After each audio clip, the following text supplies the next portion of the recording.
La salle de presse du Conseil européen, vous le voyez, une salle comble, elle est rarement aussi comble pour accueillir le président américain Barack Obama qui assistait durant les 2 dernières heures au sommet Union européenne et États-Unis. Le président américain qui est en Belgique pour une visite d'un peu moins de 24 heures. Il était ce matin, il rendait hommage à des soldats américains tombés durant la Première Guerre mondiale en Flandre, dans un cimetière militaire américain. Ensuite, il avait rendez-vous avec Herman Van Rompuy et José Manuel Barroso, les deux hauts responsables européens, pour parler des dossiers qui intéressent les deux puissances actuellement, à savoir l'Ukraine, l'accord de libre-échange qui est en négociation entre Washington et Bruxelles, et puis aussi la question un petit peu plus sensible de la protection des données qui est un dossier qui divise un petit peu Américains et Européens. Les Européens, vous le savez, sont très chatouilleux sur la protection des données qui sont transmises aux États-Unis. Or, cette protection n'est pas forcément garantie outre-Atlantique. On le sait notamment depuis le scandale de la NSA. Voilà pour le programme. Tout à l'heure, Barack Obama, vous le voyez, il arrive. À ses côtés, Herman Van Rompuy, président du Conseil européen, et José Manuel Barroso. Je vais bien sûr vous traduire ce qui va se dire lors de cette conférence de presse. Mesdames et messieurs, bienvenue dans la conférence de presse. J'invite tout d'abord le président du Conseil européen, Herman Van Rompuy, à présenter les principaux résultats de ce sommet. Bon après-midi. Ça a été un grand plaisir d'accueillir le président Obama lors de ce sommet aux États-Unis. Nous nous voyons normalement à des moments importants pour la sécurité sur le continent européen, les événements en Ukraine. Many unsettling uncertainties. And that's why the solid certainty of the transatlantic relationship is so crucial. It is the bedrock to face these challenges, a bond of friendship tested by history, and that bond is shock-proof. Cooperation among our countries is unrivaled. So in our meeting today, we focused on the issues where together we can provide a political steer at the highest level. We obviously spoke about Ukraine, today's most pressing matter.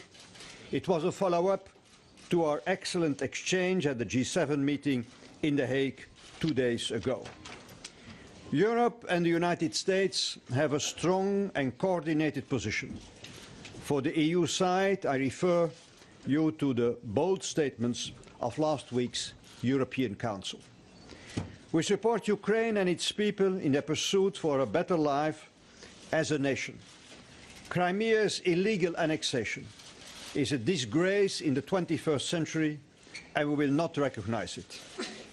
The first priority is to de-escalate the situation.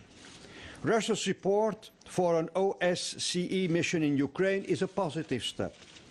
The fact that Russia and Ukraine's foreign ministers finally met in The Hague is another sign of more openness. However, if there is further escalation, we Europeans and Americans are ready to intensify sanctions, with the understanding that sanctions are a means to an end. The goal is a negotiated solution in respect of Ukraine's sovereignty and of international law. We also stand by Georgia and Moldova, and the European Union has brought forward to June the signing of the association agreements with them. Apart from Ukraine, we talked about negotiations with Iran, about working to end the terrible war in Syria and to stop violence and anarchy in the Central African Republic. Both are humanitarian tragedies. The United States and Europe will continue their work to fight terrorism in the Sahel. And appalled by Egypt's mass death sentence of over 500 Muslim brothers, we urge Egyptian authorities to restore the rule of law. Our second major focus was the economy. We spoke about the recovery in Europe, which is taking hold. We should have 2% of growth next year. Thanks to much hard work, Europe and the Eurozone have really moved on. The focus now is on reinforcing economic fundamentals and on jobs. And last week saw the finishing touch on the banking union, the centerpiece of a stronger Eurozone. And we also spent some time to discussing energy, especially energy security, and what we can do together to reduce Europe's dependency on Russian gas. Our G7 energy ministers will meet on this soon. We also spoke on climate change and our ambitions for the upcoming global negotiations. And today, together with President Obama, we reconfirmed our shared commitment to an ambitious transatlantic trade deal. President Barroso will say more about it in a minute. Let me just say that in days like these, forging even strong economic ties across the Atlantic is also a powerful political sign, a way to show our public opinions and the world who we are at heart, in Europe and in America. Economy is based on rules, society is based on values, and proud of being so. Finally, today we spoke about data flows, and President Barroso and I conveyed to the President European concerns after last year's revelations on surveillance programs. These concerns are shared widely by citizens in EU member states, and we welcome the recent initiatives announced by President Obama. The United States and the European Union are taking further steps to address these worries and restore trust. On the governmental track, we'll have an umbrella agreement on data protection by this summer based on equal treatment of EU and US citizens. On the commercial data track, the US have agreed to a review of the so-called safe harbor framework. Transparency and legal certainty are essential to transatlantic trade, and we all agree on that. Ladies and gentlemen, so all in all, a focused and productive meeting, and timely too. Mr. President, we are looking forward for receiving you again in this building in less than 3 months for the G7 summit here in Brussels. Thank you. Thank you for your remarks, President Van Rompuy. I would now give the floor to the President of the European Commission, José Manuel Barroso. Thank you. First of all, President Obama, it's great to have you here in Brussels, the capital of Europe, in the headquarters of the European institutions. Your visit sends a very strong signal, first of all, to the European citizens. They understand how important it is, this transatlantic relationship for Europe and for the United States of America. To American people, I like to say to the American people that you can count on us as your best friends and allies, and also to the rest of the world. We remain committed and open, and we are decided to engage in all the global issues, from free trade to achieve the Millennium Development Goals to climate action. But at the same time, we will also be firm in defending our common values, those of peace, of freedom, of the rights of the individual, the rule of law, of international law. The European Union and the United States are working together to make sure that actions that are unacceptable will bear serious consequences. And in fact, we can say that it is in this spirit that we have not only been working on issues like Iran or the Middle East peace process, but most recently on the crisis in Ukraine. We have discussed this again today. We are determined not only to safeguard and to support independence and prosperity of that country, but also showing that some kind of unacceptable behavior cannot continue. We also discuss, linked to this aspect, but not only linked to this issue, the importance of energy security.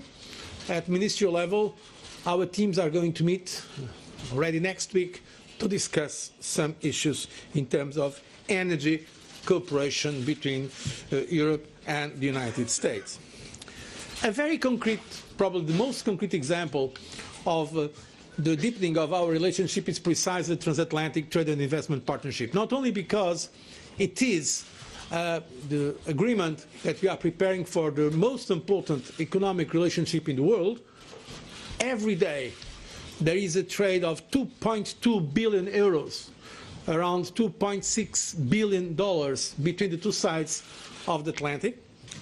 It's not just because of the huge dimension of this agreement, but because it will be an agreement among equals.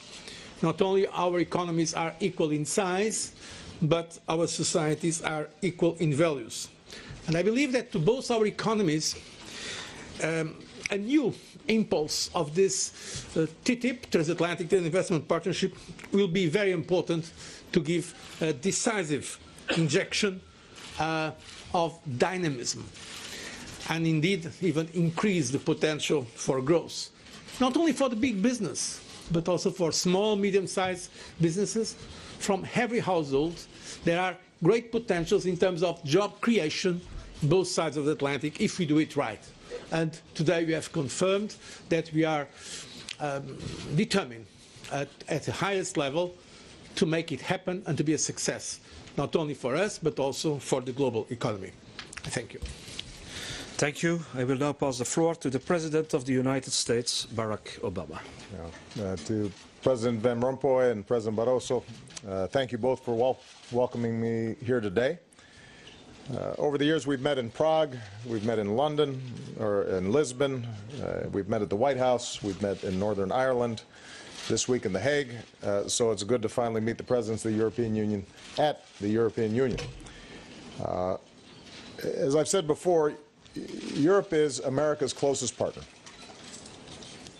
Europe, including the European Union, is the cornerstone of our engagement around the globe. We are more secure and we are more prosperous. The world is safer and more just when Europe and America stand as one.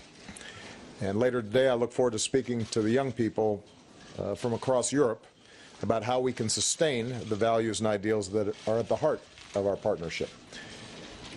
As Presidents Van Rompuy and Barroso just mentioned, our work today touched on a full range of issues where we work together. We agreed to step up our efforts to boost growth and job creation on both sides of the Atlantic, and that includes working to conclude a transatlantic trade and investment partnership. And let me add, once we have a trade agreement in place, export licenses for projects for liquefied natural gas destined to Europe would be much easier, something that's obviously relevant in today's geopolitical climate. We reviewed our negotiations with Iran, which I believe give us the opportunity to peacefully resolve the world's concerns with the Iranian nuclear program. We pledged to sustain our support for the effort to eliminate Syria's chemical weapons, even as we work to deliver humanitarian relief to the Syrian people. And we discussed a number of global challenges, including the desire to step up our cooperation with the Asia-Pacific region and our commitment to a new global agreement to combat climate change. Obviously, much of our focus today was on the situation in Ukraine. Russia's actions in Ukraine aren't just about one country. They're about the kind of Europe and the kind of world that we live in. The European project was born from the ashes of two world wars, and the United States has long supported European integration as a force for peace and for prosperity. And Europe's progress rests on basic principles, including respect for international law, as well as the sovereignty and territorial integrity of nations. That's what Russia violated with its military action against Ukraine. The United States and Europe stand united on this issue. We're united in our support for Ukraine and for the need to provide economic assistance to help stabilize its economy. We're united in our commitment to Europe's security. We're united in our determination to isolate Russia and impose costs for Russia's actions. Every step of the way, I've coordinated closely with our allies and partners in Europe, and I want to thank Presidents Van Rompuy and Barroso for the leadership they've shown during this difficult time. I want to commend the EU for the important steps taken already to make sure Russia feels the costs of its behavior in Ukraine by implementing visa bans and freezing assets and designating individuals for sanctions, as well as canceling a number of engagements with Russia. and making it clear that if Russia stays on its current course, the consequences for the Russian economy will continue to grow. Of course, all this comes atop the measures and sanctions that the United States and others around the world are imposing on Russia. And taken together, they're the most significant sanctions Russia has faced since the end of the Cold War. Moreover, Russia stands alone. Russia stood alone when trying to defend its actions at the UN Security Council. The 28 members of the European Union are united. The 28 members of NATO are united. Every member of the G7 has imposed sanctions on Russia, as we announced on Monday. And the G7 will meet here in Brussels in June without Russia. So if anyone in the Russian leadership thought the world wouldn't care about their actions in Ukraine, or that they could drive a wedge between the European Union and the United States, they clearly miscalculated. As I've said repeatedly and was mentioned by both Presidents Van Rompuy and Barroso, there is still a way for Russia to work with Ukraine and the international community to de-escalate the situation through diplomacy. That's the only way that the issue will be resolved. If Russia continues on its current course, however, the isolation will deepen. Sanctions will increase, and there will be growing consequences for the Russian economy. And this reflects the enduring commitment to the goal that has brought Europe and the United States together for decades. A Europe that is whole and free and at peace. In closing, I just want to say to Presidents Van Rompuy and Barroso, as you prepare to conclude your tenures later this year, thank you for all the outstanding work that you've been able to do together. We have gone through some very rocky waters. We've persevered through some very difficult economic times. But throughout this process, we've been able to deepen the ties between the European Union and the United States. We've been able to advance the cause of security and human dignity around the world. I'm personally grateful to both of you for your leadership as well as your friendship, and most importantly, for the purposes of our countries that we represent here today, your dedication to the transatlantic relationship. So thank you very much. Thank you for your statement, President Obama. Now there is time for 2 questions. Thank you for your kind understanding. Please state your name at the media you are presenting before addressing your question. Yes, sir? Yes? Christian Böhmer, German press agency, DPA. Good afternoon. I have 1 question for the Presidents Obama, Barroso and Van Rompuy. First is on Russia and Ukraine. Given that the US has less to lose from economic sanctions against Russia, would it be appropriate to envisage support for European allies, for example, in the realm of energy? Second, you mentioned all 3, the transatlantic trade and investment partnership. A lot of citizens have concerns. They fear that standards for environment protection or consumer protection might be at stake. How do you want to convince these citizens? Thank you very much. With respect to sanctions, so far what we've seen is excellent coordination between the United States and Europe. I think on both sides of the Atlantic there was recognition that in the initial incursion into Crimea we had to take some very specific steps, and we did, identifying individuals that were in part responsible for those actions. When the Russian government made the decision to annex Crimea after a referenda that nobody outside of Russia, I think, could take seriously, we then heightened those sanctions, again in coordination.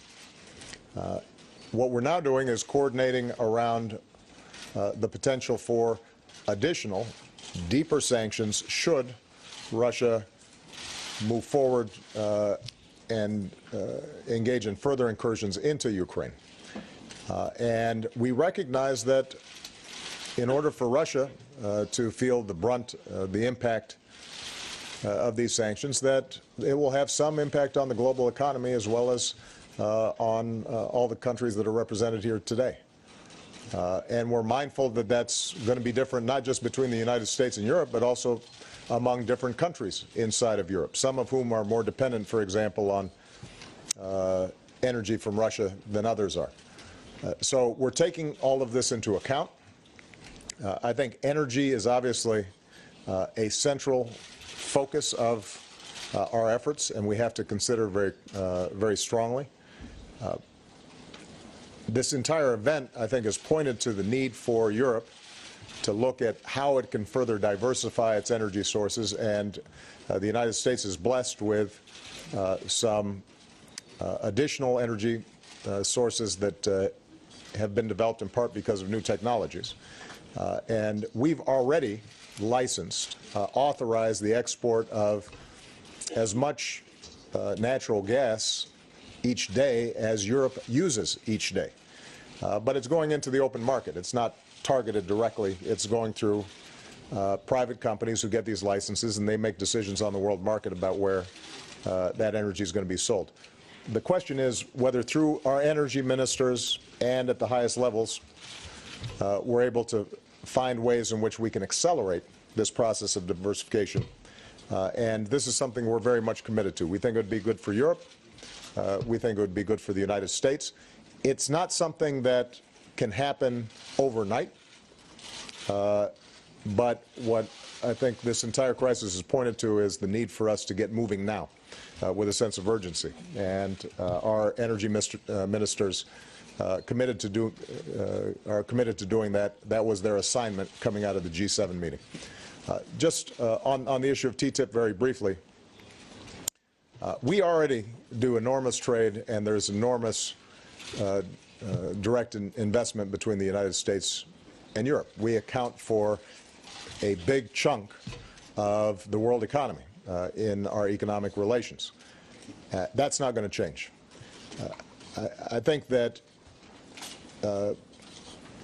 our publics, both in Europe and the United States, have legitimate questions when it comes to trade deals as to whether or not it's going to benefit their countries over the long term, and can we make sure that hard-won victories around consumer protection or environmental protection are preserved as opposed to weakened.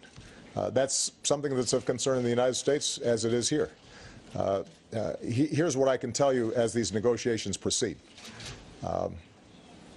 I have fought my entire political career and as president to strengthen consumer protections. I have no intention of signing legislation that would weaken those protections. I fought throughout my political career, and I'm fighting as we speak to strengthen environmental protections in the United States. So I have no interest in signing a trade agreement that weakens environmental standards. And so I think that there's been a lot of publicity and speculation about what might be or could be, or is this provision potentially used by corporations to, in some fashion weaken some of these protections or encroach on sovereign decisions that are made. And I would just caution everybody to wait until they actually see what has been negotiated before they engage in all these speculations. I think there has generally been suspicion in some quarters around trade. Some of those suspicions are unjustified. Some of them reflect old models of trade agreements that have been updated. But what I can say for certain is that because of the trading relationship between the United States and Europe, we've created millions of jobs on both sides of the Atlantic, and growth and prosperity has advanced. There is a way of doing this right that will help us make sure that we remain at the cutting edge of innovation and growth and development. There are bad ways of doing trade agreements as well, and ultimately all of these things will have to be subjected to scrutiny in the light of day.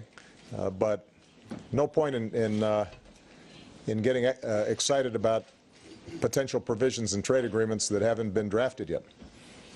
There will be plenty of time to criticize trade agreements when they're actually put before the public. but I guarantee you we're going to be working hard to make sure that environmental protections, consumer protections that are already in place, that those are strengthened. And I shared with President Van Rompuy and Barroso the fact that part of the suspicion about trade is whether globalization is benefiting everybody as opposed to just those at the top and some small segments of our economies, or large corporations as opposed to small and medium-sized businesses. I think it is important for us as leaders to ensure that trade is helping folks at the bottom and folks in the middle, and broad-based prosperity, not just a few elites. And that's the test that I'm going to apply in whether or not it makes sense for us to move forward in a trade deal. I'm confident we can actually shape a trade deal that accomplishes those things. Just on Ukraine, and I guess that the President of the European Commission will speak on the TTIP.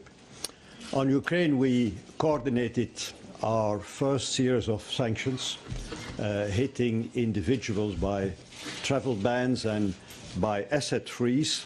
And also on the political side, we suspended the preparatory work for the G8 meeting, and we are now organizing a G7 meeting, as mentioned already, that will take place in Brussels.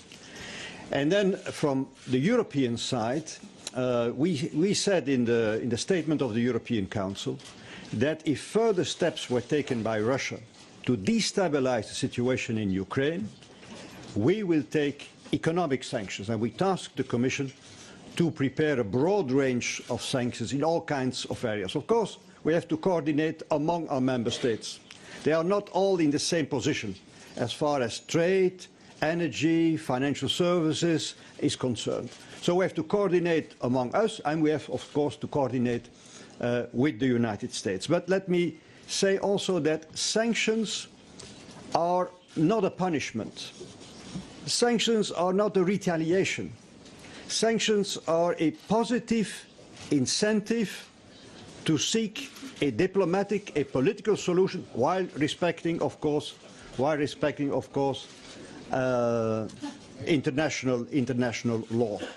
So sanctions are in itself, they are not an aim in itself.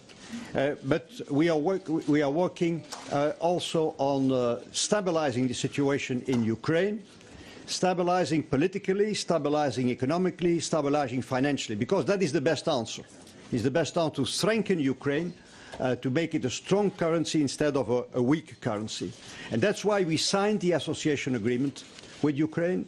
That's why we will provide macro financial help to Ukraine if they agree, of course, on reforms with the International Monetary Fund. That's why also unilaterally we are removing, or we will remove, customs duties. So there's a broad range of initiatives we are taking to stabilize the country Ukraine, besides the actions that we can take as far as sanctions are concerned. Still on this issue, I believe that all this talk about who is doing more on sanctions, the United States or Europe, is really sterile and useless.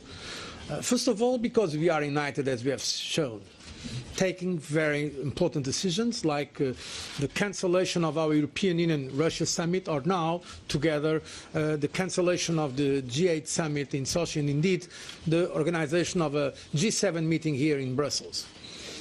It's true what you said, that in fact the European economy is much more linked to Russia, and Russia to the European Union and the United States, and that in fact Russians are much more looking to Europe, also because they are traveling more here and so on.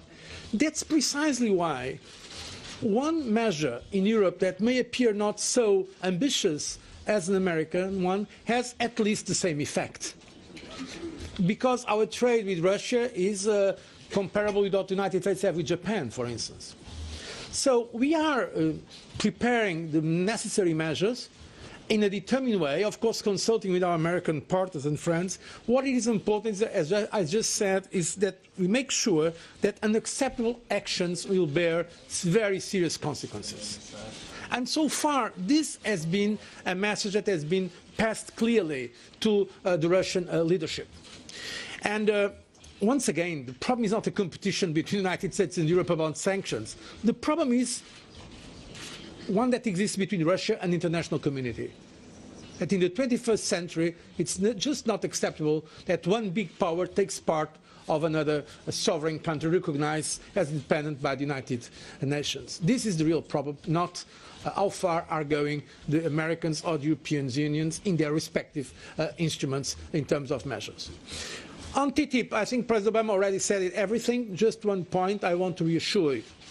We, the European Commission, are negotiating on behalf of all the 28 member states. We received a clear mandate. We are going to respect it fully. And of course, our mandate does not allow for any kind of, let's say, weakening of our standards. Americans have some very high standards as well. It's true that sometimes in regulatory matters we don't have exactly the same position. That's why when it's not possible to have regulatory convergence, I think we should try to accept some mechanisms of mutual recognition. Because it's true that today the trade between Europe and the United States is already very much liberalized. Tariffs are relatively low compared with other parts of the world. We are trying to get it even lower, both Americans and Europeans, and I'm sure we are going to get it. But it is also important to give a new impulse for growth to eliminate some non-tariff barriers. And some of these non-tariff barriers are in the regulatory field. So I'm sure we can do it right. I have nothing to add to what President Obama said, but in fact, let's work for what can be a very transformative instrument, not only for the benefit, of course, of the European citizens and American people, but also, hopefully, for a more open global trade system. Thank you. Yes, sir. Thank you. Jeff Mason from Reuters. Mr. President, you're going to NATO later this afternoon. What more does NATO need to do to reassure Russia's worried neighbors? And do you think the crisis right now in that region will make it more or less likely that NATO will expand to include Ukraine and Georgia? And for Presidents Van Rompuy and President Barroso, on energy, what more do you expect the United States to do to help the European Union reduce its dependence on Russian oil? And are you concerned that obstacles in Congress will prevent you from achieving your goals on trade, and as we saw with the vote on the IMF yesterday, also on Ukraine? Thank you. Well, I'm looking forward to having my meeting with Secretary General Rasmussen, whose term is expiring, and I have to say has provided outstanding leadership to NATO on a whole range of issues. So let me take an opportunity now, without him being here, to compliment him on doing just an outstanding job. As I said yesterday at a press conference in The Hague, our commitment to NATO is the cornerstone, the most important element of U.S. national security, as well as European security. And so at the core of NATO is our Article 5 commitments to collective defense. When I first came into office, one of the things that I said to all the NATO members sitting around the table was that there's no junior NATO members versus senior NATO members. Obviously, there are big countries and there are small countries in NATO, but when it comes to the commitment to collective defense, everybody is in the same footing. It does mean that we have to make sure that we have put together very real contingency plans for every one of these members, including those who came in out of Central and Eastern Europe. And over the last several years, we have worked up a number of these contingency plans. When we meet, when the ministers meet in April,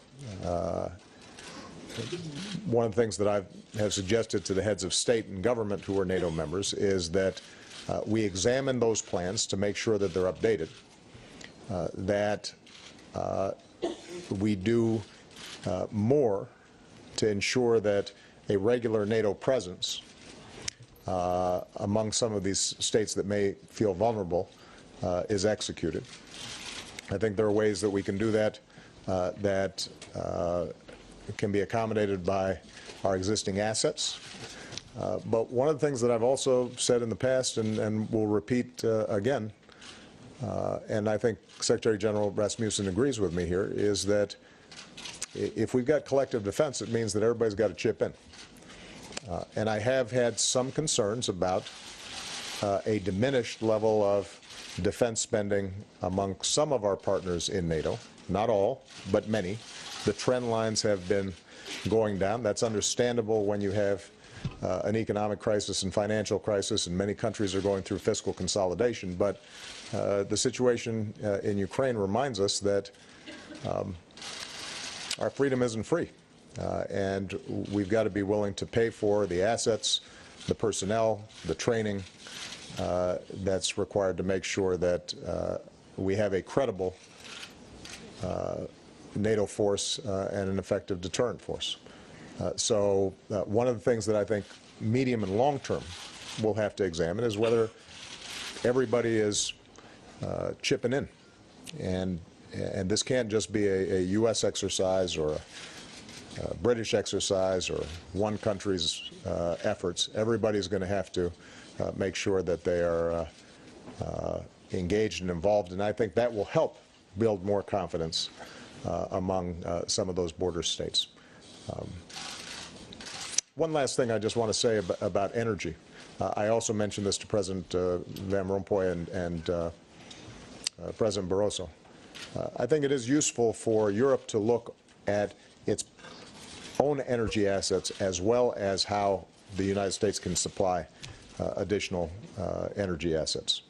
Because the truth of the matter is that just as there's no easy, free, simple way to defend ourselves, there's no perfect, free, ideal, cheap energy sources. Every possible energy source has some inconveniences or downsides. And I think that Europe collectively is going to need to examine, in light of what's happened, their energy policies to find, are there additional ways that they can diversify and accelerate energy independence. The United States as a source of energy is one possibility, and we've been blessed by some incredible resources. But we're also making choices and taking on some of the difficulties and challenges of energy development. And Europe's going to have to go through some of those same conversations as well. Well, I think that neither Ukraine or Georgia are currently on a path to NATO membership, and there has not been any immediate plans for expansion of NATO's membership. I know that Russia has, at least on background, has suggested one of the reasons they've been concerned about Ukraine was potential NATO membership. On the other hand, part of the reason that the Ukraine has not formally applied for NATO membership is because of its complex relationship with Russia. I don't think that's going to change anytime soon, obviously. So, as I said yesterday, we have a commitment that includes a military commitment to our NATO members. For non-members, we want to support those countries based on our belief in principles and ideals that are important not just in Europe but around the world, including territorial integrity and sovereignty. And so we're going to do everything we can to support Ukraine in its elections, its economy, and to continue to try to isolate Russia in response to the actions that it's taken. But I think it would be unrealistic to think that the Ukrainian people themselves have made a decision about that, much less the complex process that's required in order to actually become a NATO member. About energy, of course, as President Obama just said, we in Europe have to solve some of our problems. We have been working on that. For instance, we have opened now a new gas route the first time ever that we'll have gas from eastern part of Europe not coming from Russia. It will be from Azerbaijan, the southern corridor. We have made progress in many areas of the internal market, interconnections, reverse flows, and so on and so forth. We are working on that. But it's certainly good news that the United States have this policy of putting the gas from shale gas in the international market, because it's a blessing for the United States, as President Obama just said, but I would say it's also a blessing for the world, because countries like European countries and others will be less dependent on energy coming from, let's say, difficult spots. And we know about these licenses. We have, of course, welcomed the remarks that President Obama just confirmed now that with the FTA, this is going to be much easier than with the licenses that are already being given to companies around the world to trade. And most importantly, also, we have decided to increase our cooperation in the field of energy. Already next week, under the chairmanship of John Kerry and Cathy Ashton, there will be the ministers responsible for energy meeting to see what also can be done innovative in this field. But Europe is working very decisively to reduce its energy dependency, and that's one of the reasons why we in the European Commission have been pushing for so many years, as you know, to achieve the internal market, to develop the interconnections, and to have a true European energy policy. And I believe now, among leaders, we have discussed this under the chairmanship of Herman Van Rompuy in the last European Council. There is a great awareness and commitment of this. This was a wake-up call, very, very strong, for Europe to go forward in terms of the energy integration and also policy for energy security. Would you like the U.S. to export more oil and gas? The U.S. they are already exporting more, but for that point of view, it's better, President Obama, to give you the elements. He already informed us in the G7 meeting and just today that there are licenses already given that in fact are equivalent to the supply of gas to Europe, but they are traded in the global market. We certainly don't expect that gas to be a market for any kind of specific market. We are believers in free trade. We don't want that to be the case. It's good news, and it's up to the American president to confirm it, but I think I can say it here, that there is potential still, that's what the president just told us, even to increase more of these licenses. So this is certainly good news, but we are not relying just on that. We have to do also our homework here in the European Union. Okay, thank you for your attention. Thank you.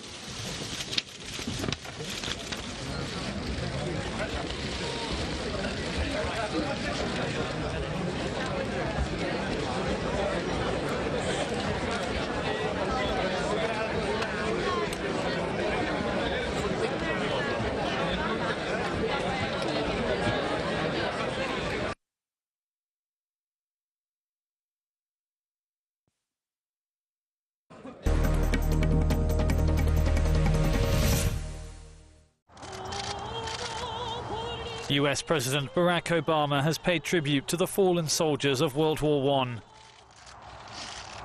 Obama is in Belgium 100 years after the outbreak of the conflict, from which he said there are still lessons to be learnt today. Our nations are part of the international effort to destroy serious chemical weapons, the same kinds of weapons that were used to such devastating effect on these very fields. We thought we had banished their use to history, and our efforts send a powerful message that these weapons have no place in a civilized world. And so this visit, this hallowed ground,